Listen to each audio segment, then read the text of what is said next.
성경에도 없고 어디도 없는 그런 단어 우리가 자꾸 되도록이면 안 사용했으면 좋겠고요. 나는 주님 앞에서 주님의 일을 감당하는 목회자다. 나는 목사다. 하나님 앞에서 주님의 일을 감당해야 하는 사명이 있다. To be, 단순히 존재하는 것으로 끝내는 것이 아니라 이제는 to do His mission. 그분이 나에게 주신 그 사명을 내가 감당하리라. 존재하는 것으로 끝나면 안 된다니까요, 여러분. 나는 하나님의 자녀야. 오예. 주님 오시기만 하면 나는 이제 상속받고 하늘나라 이제 나는 그 정도로 끝내실 일이 아니라니까요. 정말 to be, 하나님께서 말씀의 기준으로 삼아 아름답다고 하시는 만한 그런 삶을 우리가 살아가고 있다면 그 사람은 반드시 미션을 수행해야 합니다. 그런 의미에서 저와 여러분은 레버런 목회자는 좀 있습니다.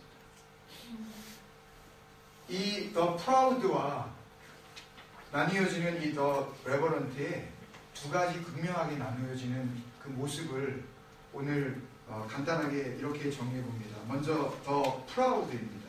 78절에 보면 교만한 자들이 바로 그들의 삶 가운데 따라오는 그 모습을 한마디로 정의했는데 그것은 바로 거짓입니다. 거짓이라는 이 성경의 원어 단어는 쉐커르입니다. 그런 의미에서 여러분들께 묻고 싶습니다. 기억나십니까? 기억나셔요? 기억나세요?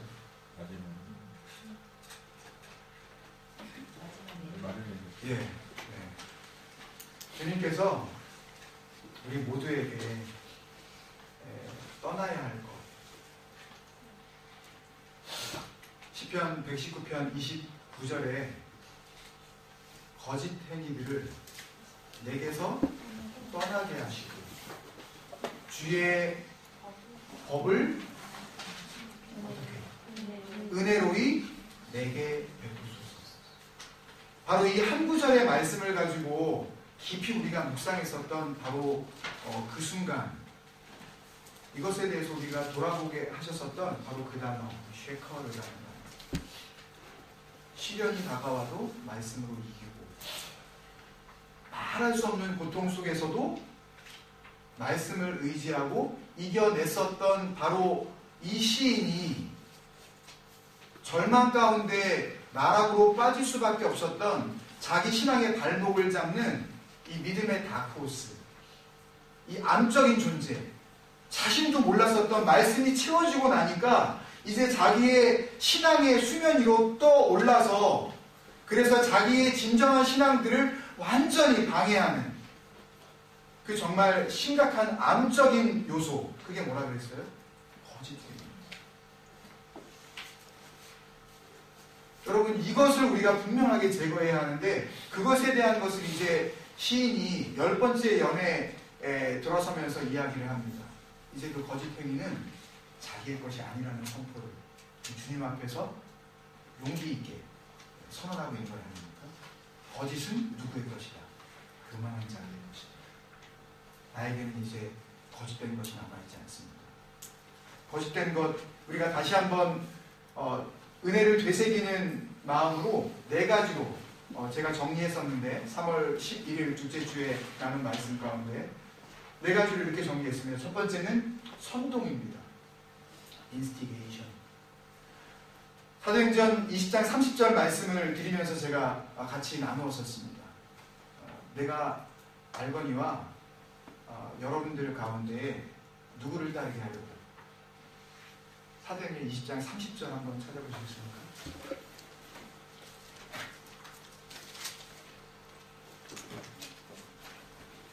새로운 설교 드리시는 것 같았어요. 누구를 따르게 하려고? 자기를 따르게. 무슨 말로? 어그러진 말로. 이 디아스테레포라는 단어를 말씀을 드렸는데 어그러진 말. 선동하고 부추기고 마음을 흔들어 놓고 그래서 마치 자기 생각이 주님 생각인 듯 그렇게 영향을 받게 만든 후에 결국은 주님을 따르게 하는 것이 아니라 누구를 따르게 만들려고? 자기 그 장로들을 따르게 만들고. 에베소에 있는 장로들을 일부러 부르지 않았습니까? 그래서 이야기합니다. 자기가 안수 줘서 자기가 세웠던 그런 에베소 교회의 그런 믿음의 반석 같은 그런 장로들인데 내가 떠나고 나면 너희들 무슨 짓 할지 내가 다 안다. 결국 니들이 할 짓이라는 것은 주님을 따르게 하는 것이 아니라 결국 자기 편을 만들어서 자기들끼리 좋아, 자기들을 위한 자기들의 공동체를 너희가 지을 줄 내가 뻔히 안다. 그것 핵심이 뭐예요? 그거 핵심이 쉐커르라고 말씀을 통해서 우리에게 알려주고 있는 거 아닙니까? 어그러짐. 우리 안에 그런 어그러진 말은 없나요? 교회 가운데는 혹 말씀의 기준이 분명하기 때문에 그럴 수 있습니다. 그것이 잘 순종되어지고 지켜질 수 있어요. 그렇지만 이것이 삶의 현장으로 돌아가고 나면 특히 가정 속에서 부모와 자녀 가운데 이런 일들이 수시로 벌어진다는 것을 우리는 알아야 합니다. 자녀들에게 말을 할 때에 하나님을 따르게 하려는 것이 아니라 누구를 따르게 하려고? 부모를 따르게 하려고 아이들에게 어그러진 말을 하는 겁니다. 야, 네 인생 성공하려면 이렇게 살면 안 돼. 그렇게 해서 뭐가 되려고 해? 거기에 정말 하나님의 마음을 담고 우리는 믿음의 사람이기 때문에 하나님의 말씀과 그 하나님의 소망, 비전을 담아서 그 말을 한다면 그런 권면을 한다면 그것은 전혀 문제가 없습니다. 너 그렇게 해가지고 너 앞으로 험한 세상에서 어떻게 살아가려고 해? 너 그렇게 성공할 수 있을 것 같아? 참 죄송하게도요, 성경에서는 단 어느 구석에서도 특히 신약 성경에 이르러는 성공이라는 단어를 한 번도 쓴 적이 없습니다. 오늘 말씀의 결론이나 마찬가지인데요. 주님께서는 저와 여러분 그리고 우리 자녀들의 성공을 기대하시지 않으십니다. 하나님은 저와 여러분 그리고 우리 자녀들의 성실함을 기대하십니다. 성공을 쫓아가는 사람의 결과가 있습니다. 오늘 그 말씀을 결론의 말씀으로 같이 나누려고 하는데 일단 두 번째 말씀 허위 사실을 유포합니다. 하나님의 말씀을 살짝 고치는 거죠. 창세기 3장에 나왔었던 인류 최초의 여인의 말씀의 변절, 말씀의 변개. 하나님은 반드시 죽는다. 그랬는데 여자는 죽을까? 세 번째, 고린도 후서 말씀이었죠. 고린도 후서 2장 17절 말씀을 통해서 이 모조품에 대한 이야기를 말씀을 드렸습니다.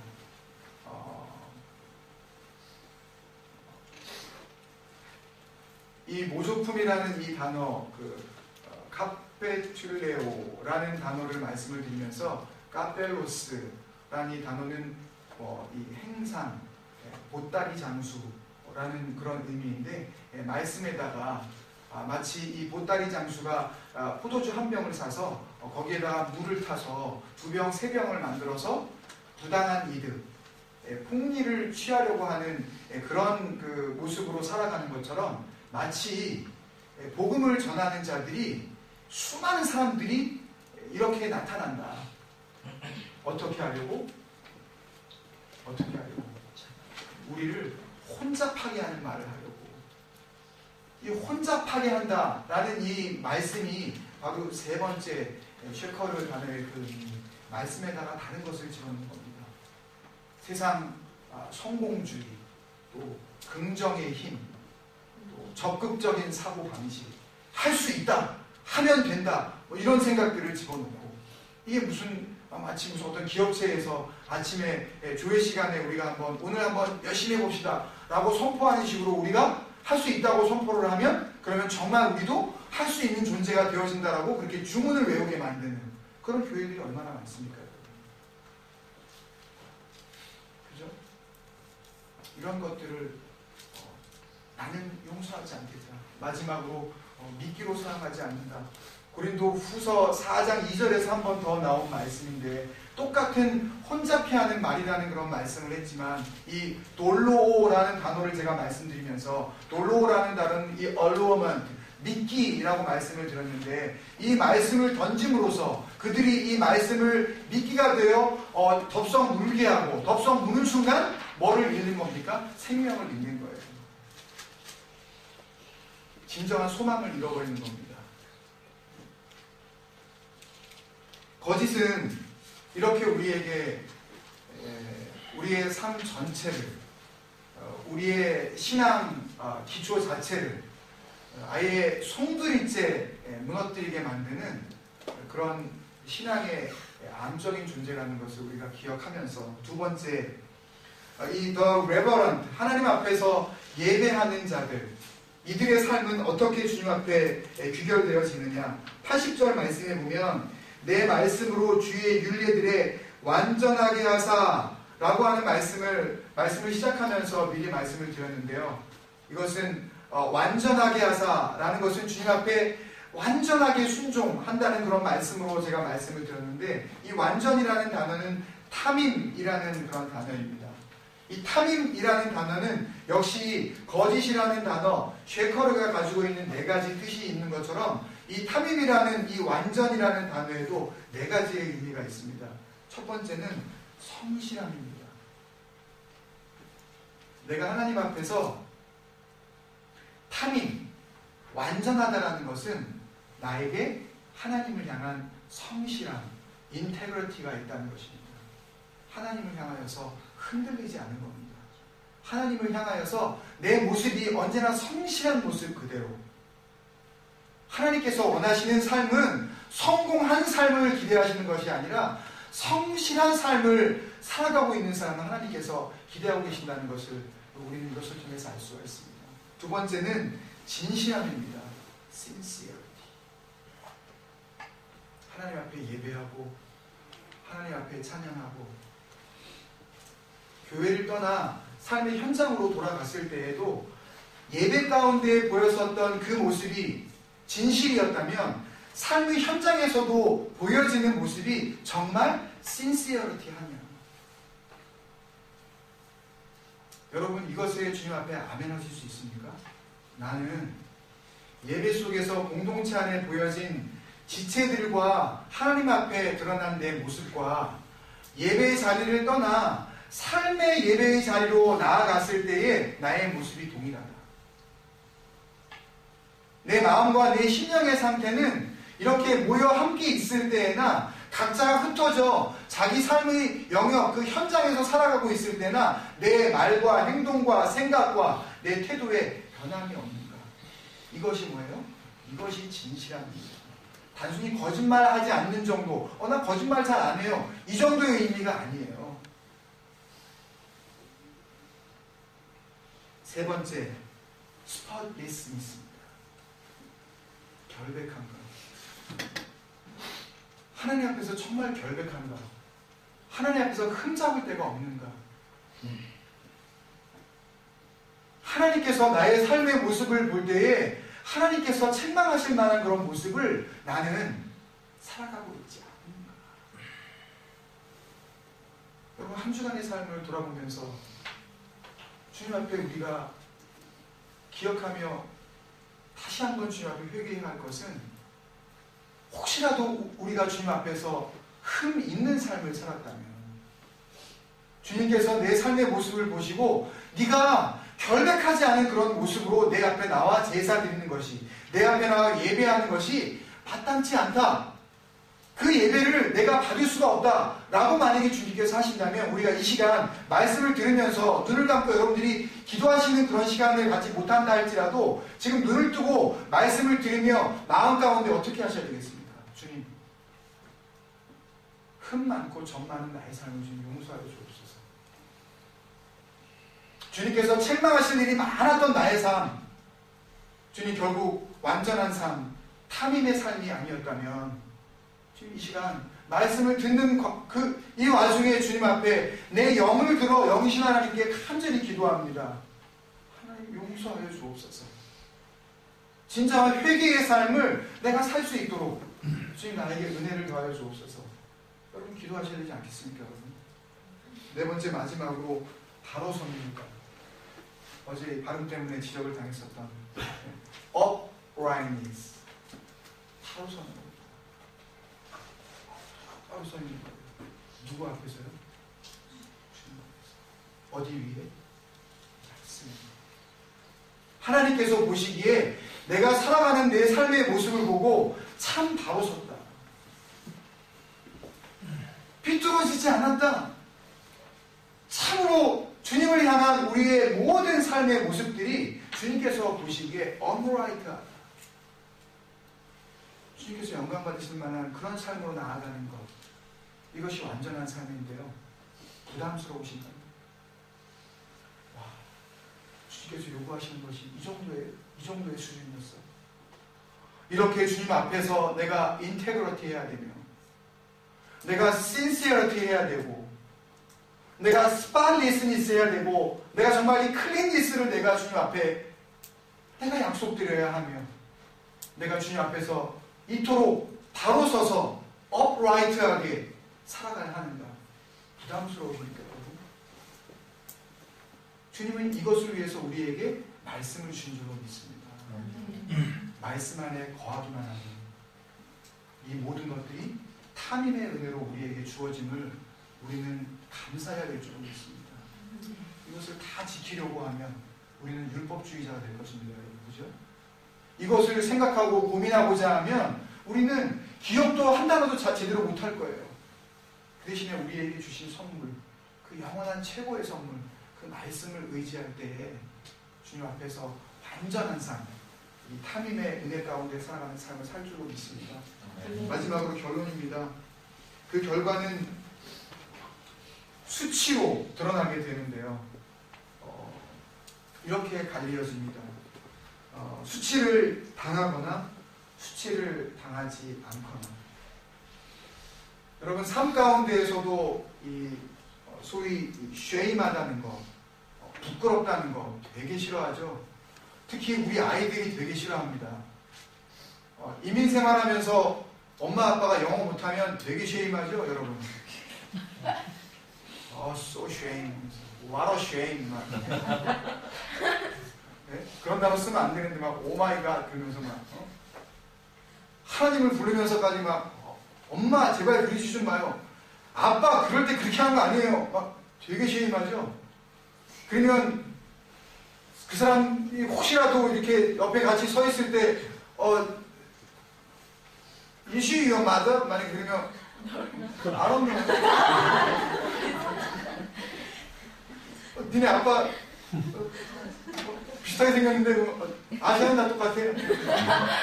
니네들 보기에는 뭐 다 똑같은 거야. 우리는 보기에도 뭐 호주 사람 다 똑같아. 뭐 사실 그게 그거야. 이렇게 할 수밖에 없는 거죠. 왜? 너무 창피하니까. 네?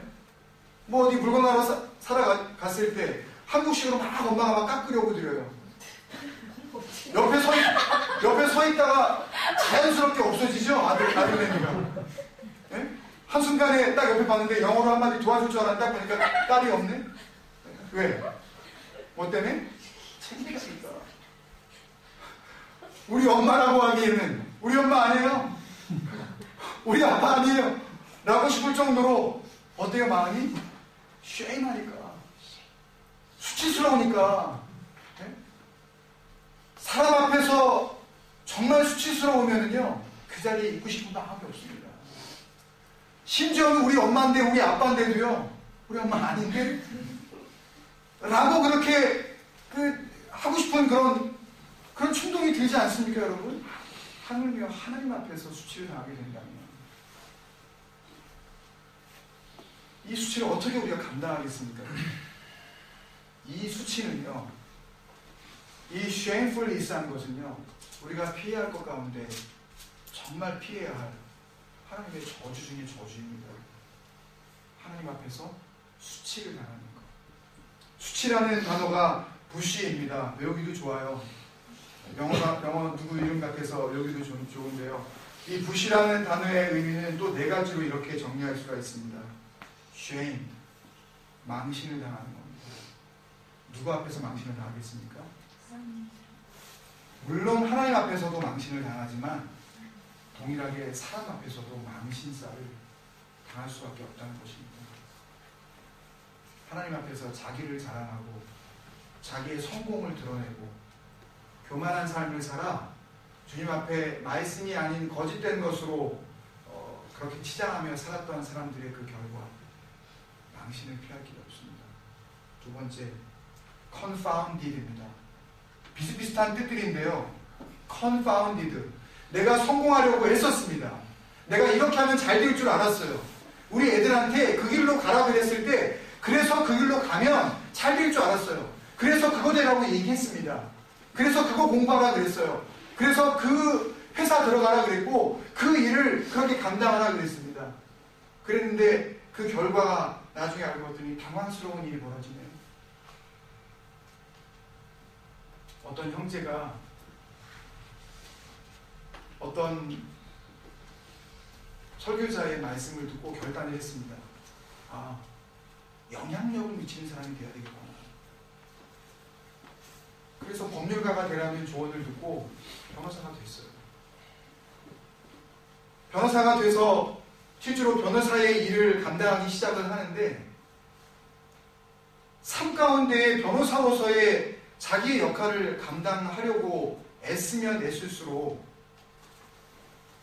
시간과 삶의 모든 영역에서 가면 갈수록 하나님과 멀어지는 것을 자기가 깨닫게 된 것입니다.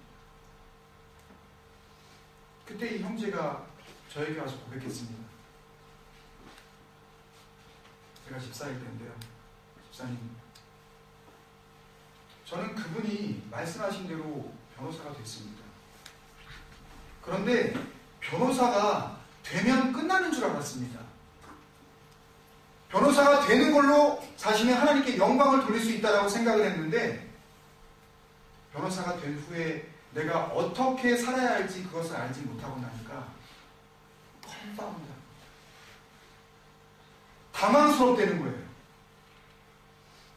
나이는 이제 먹을 대로 먹었고 가정은 이루었는데 변호사로서 살아남기 위해서는 주일이고 예배고 진정한 믿음의 삶이라는 것은 생각할 수도 없고 완전히 변호사로서의 삶에 말 그대로 디보션, 헌신해야 하는데 그러기에는 하나님을 향한 나의 마음이 여전히 불타오르고 있다는 거예요. 이것을 붙잡아야 할지 이것을 포기하고 저 길로 가야 할지. 여러분, 이런 일들이 왜 벌어졌을까요? 변호사가 되는 것이 중요한 것이 아니라 변호사가 되는 그 과정 속에서 무엇을 붙잡았느냐, 변호사가 되는 그 과정을 통하여서 누가 역사하셨느냐, 변호사가 된 후에 내가 하나님을 향하여서 어떤 삶을 살아가겠느냐, 분명한 자신의 미션, 자신을 향하신 하나님의 뜻, 변호사가 된 후에 하나님이 쓰실 하나님의 그 사명을 본인이 깨달지 못했기 때문에 단순히 변호사가 되는 것으로만 하나님께 영광 돌릴 줄 알고 마냥 달린 그 사람의 삶의 중간 지점에서 본인은 당황할 수밖에 없는 거 아닙니까, 여러분? 여러분, 뭐가 되고 싶으십니까? 뭐가 돼도 상관이 없습니다. 그렇지만 그 과정 속에서 그리고 그것을 이루고 난 다음에 우리 자녀들이 또 우리의 삶 가운데 컨파운드 하지 않을 수 있는 유일한 방법은 말씀을 의지하고 말씀이 목표가 되어져서 말씀 안에 거하는 방법 말고는 아무것도 없는 줄 알았습니다. 자기가 변호사가 된 것을 프라우드하게 여기는 그 순간 하나님의 말씀으로부터 방황하게 되어지고 내가 지킬 수 있는 말씀이, 지켜야 할 말씀이 나에게서 이미 멀어져 버렸다는 것을 알고 당황하게 되는 삶을 살 수밖에 없다는 것입니다. 세 번째는 컨퓨즈하게 됩니다. 자신을 자랑하고 자신의 잃은 것들을 생각하고 자기의 것들을 자랑하려고 하고 하나님의 것을 자랑하지 않았던 사람들은 나중에 혼란을 겪게 돼요. 도대체 이것이 하나님께서 정말 원하시는 것인지, 아니면 하나님이 원하시지 않는 것인지, 이것이 하나님의 뜻인지, 아니면 우리 엄마 아빠의 뜻이었는지, 아니면 내 뜻이었는지 컨퓨저하게 됩니다. 시간을 돌이킬 수만 있다면 내가 시간을 돌이키고 싶다. 다시 원점으로 돌이켜서 내가 다시 시작하고 싶다. 라는 그런 마음이 들 정도로 이미 지나버린 시간에 대하여 후회하면서 주님 앞에 회개의 눈물을 흘릴 수밖에 없는 것. 교만하고 거짓된 사람의 삶의 결과입니다. 맨 마지막으로는 disappointed, 실망하게 됩니다. 이 실망은 이 땅 가운데 있는 실망이기도 하지만 주님 앞에서 마지막 날에 받게 될 실망이기도 합니다. 마태복음 7장의 말씀으로 말씀을 마치려고 합니다. 마태복음 7장 22절에 보면 주님께서 오시는 그날에 많은 사람들이 주님께로 나와서 이렇게 말씀하실 거라고 주님께서 예고해 주셨습니다. 많은 사람이 내게로 와서 이르되 주여 주여 내가 주의 이름으로 선지자 노릇했었습니다. 내가 주의 이름으로 귀신들을 많이 쫓았었습니다. 내가 주의 이름으로 어떻게 해요? Many miracles. 내가 많은 권능을 행했었습니다. 23절에 주님께서 뭐라고 하십니까? I never knew you. 옛날에는 기억하고 있다가 그렇게 살고 나니까 나 너 기억 못하겠다가 아니라 주님께서는 뭐라 그러셔요? 내가 너희를 도무지 알지 못하노라. 한 번도 안 적이 없다. 그리고 주님께서 뭐라 하십니까? You are the evil doers. 이 불법을 행하는 자들아, 내게서 떠나가라. 한꺼번에 이 부시가 몰려온 것 아닙니까? 뭐 이런 일이 다 있습니까? 자기는 주님 앞에 선지자 노릇했습니다. 귀신을 내쫓았어요. 많은 기적을 일으켰습니다. 그런데 주님께서 이렇게 냉정하게 선포해 버리십니다. 내가 도무지 너 모른다. 너 누구냐? 선지자까지 했대는데요. 선지자가 누굽니까? 말씀 선포자입니다. 프로페시. 말씀을 선포하는 사람들입니다. 누구예요? 현재로 보면 목회자들 아닙니까? 목사라고 이름했었던 사람들이 주님 앞에 서서 주님께서 원하셨었던 말씀의 사역 제가 감당하다가 왔습니다. 주님 할렐루야 하는데 주님께서 너 누구니? Who the hell you are? 죄송한 얘기지만 주님께서 the hell이라는 말을 붙이시는 거 아닙니까? 도무지 내가 너 모른다. 너 도대체 누구니? 불법을 행했던 너는 내게서 떠나가라 라고 하고 망신당하고 이게 아닌데? 당황하고 그러면 내가 어떻게 살았어야 하는 거야?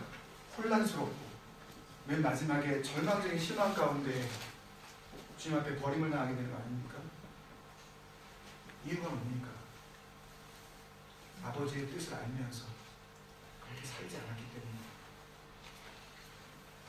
하나님의 말씀이 있음에도 불구하고 그 말씀대로 살지 않았기 때문에 오늘 나를 사랑하게 하셔서 18번째 시간이 10번째 단락을 시작하면서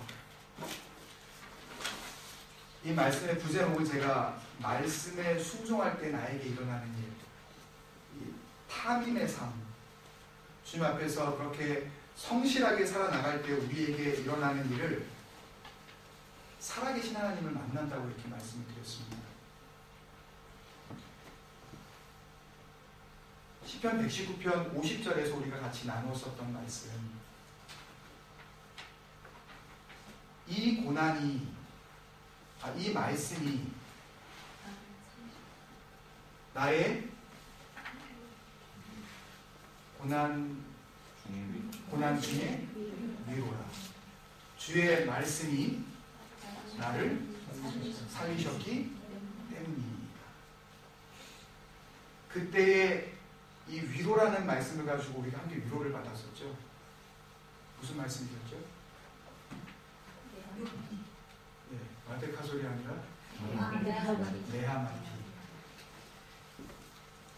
말씀을 지키려고 할 때에 말씀을 지키는 자에게만 주시는 위로,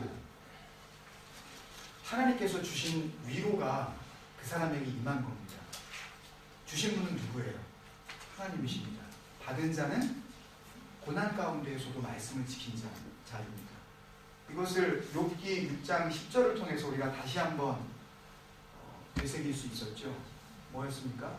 그러할지라도 오히려 내가 뭘 받고 위로를 받고 그치지 않는 고통 가운데에도 기뻐할 수 있는 것은 뭐예요? 그 다음에 뭐예요? 그 다음에 뭐예요? 기뻐할 수 있는 것은 내가 주의 말씀을 거역하지 않았기 때문입니다. 말씀을 거역하지 않은 사람, 어떤 가운데에도, 고난 가운데에도 말씀을 거역하지 않는 사람에게 주시는 하나님의 위로, 하나님으로부터 나에게 온 하나님의 은혜가 네하마티였다면 오늘 우리는 살아계신 하나님을 만나게 되어지는데요.